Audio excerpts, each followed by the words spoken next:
Hello, কে বলছেন? দেখো তো চিনতে পারছো কিনা আমাকে? না, চিনতে পারছি না। বলেন কে আপনি? এত তাড়াতাড়ি ভুলে গেছো আমাকে? মনে রাখার মতো কি কোনো কারণ আছে যে মনে রাখবো? তো এতদিন পরে কি মনে করে ফোন দিলেন?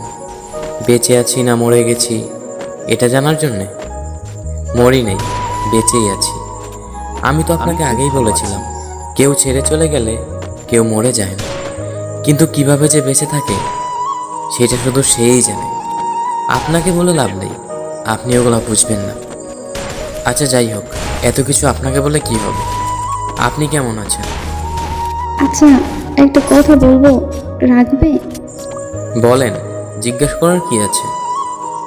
আমাকে কি তুমি করে বলা যায় না একবার? আমার কি অধিকার আছে আপনাকে তুমি করে বলবো? বললেন না তো, কেমন আছেন আপনি? তোমাকে ছাড়া আমিও ভালো নাই, কিন্তু এই কথাটা বলতে তুমি তো আর বিশ্বাসই করবে না। মিথ্যা কথাটা আর না হয় নাই বললেন, আর কত মিথ্যা বলবেন? তোমার মনে হয় আমি মিথ্যা বলছি? বাহ! সেই ভুল ধারণাটা তো আপনিই ভেঙে দিছেন। কেন?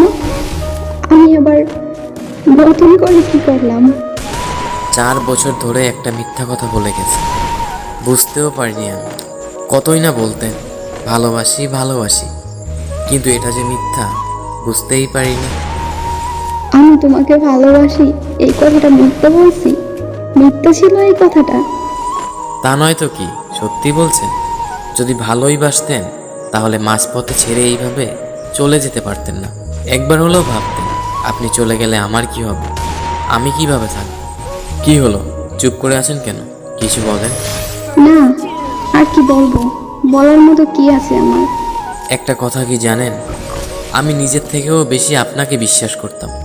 আমি সবসময় ভাবতাম আপনি কথা দিয়ে কথা রাখতে পারেন। যেদিন আপনি আমার হাতে হাত রেখে কথা দিয়েছিলেন, তারপর থেকে আমি ভাবতাম আপনি শুধু আমার। আচ্ছা যাই হোক, বাদ দেন এগুলা। কোথায় আছে সে? এই তো বন্ধুদের সাথে বাহিরে গিয়েছে। আচ্ছা একটা কথা বলেন তো, সে কি আমার মতো করে আপনাকে খেয়াল রাখে, আমার মতো করেই ভালোবাসে? জানতে হবে না, জেনে আর কি হবে? আমি তো সবসময় অপরাধী ছিলাম। যখন তোমাকে ভালোবাসতাম তখন আমার ফ্যামিলি সবাই বলতো আমি নাকি তাদের কথা ভাবি না, তাদের কথা শুনি না। আর এখন যখন ফ্যামিলির কথা শুনে তোমাকে ছাড়তে হলো, এখন তুমি বলতেছো আমি বেঈমান, আমি অপরাধী, আমি খারাপ। কিন্তু আমি খারাপ আছি না ভালো আছি সেটা কেউ কোনোদিন জানতে চাইলো না। তোমরা সবসময় নিজেরা নিজেদের বিষয়গুলোই ভাবো। এখন আমাকে এসব কথা বলে লাভ নেই, আমি জেনেই বা কী করব?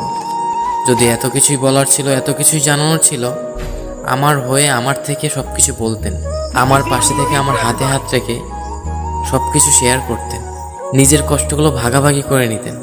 মাঝপথে এভাবে ছেড়ে চলে যেতে পারতেন না। একটাবার আমাকে সব কিছু বলতে পারতেন, কিন্তু বলেননি। সবসময় ভাবতাম আপনার কোনো প্রবলেম হলে, আপনার কোনো কষ্ট হলে সেগুলো আমাকে বলবেন, যেন আমি সব কিছু আপনার পাশে থেকে হাতে হাত রেখে ঠিক করে দিতে পারি। কিন্তু না, আপনি আপনার কথা ভেবে, আপনার ফ্যামিলির কথা ভেবে আমাকে মাঝপথে একা রেখে ছেড়ে চলে গেছেন। আচ্ছা, এখন রাখতে হবে, সে চলে আসবে। আর পারলে আমাকে ক্ষমা করে দিও, নিজের জীবনটা নতুন করে গুছিয়ে নিও। আর আমি তোমাকে সত্যিই ভালোবাসতাম, আমারও কিছু করার ছিল না, আমি পরিস্থিতির শিকার হয়ে বিয়েটা করতে বাধ্য হয়েছিলাম। কিন্তু তুমিও তো সেটা বুঝবে না। কেন বুঝবে? আমার মা বাবাই যেহেতু বুঝে নাই, তুমি তো একটা পরের ছেলে, তুমি কি করে বুঝবে?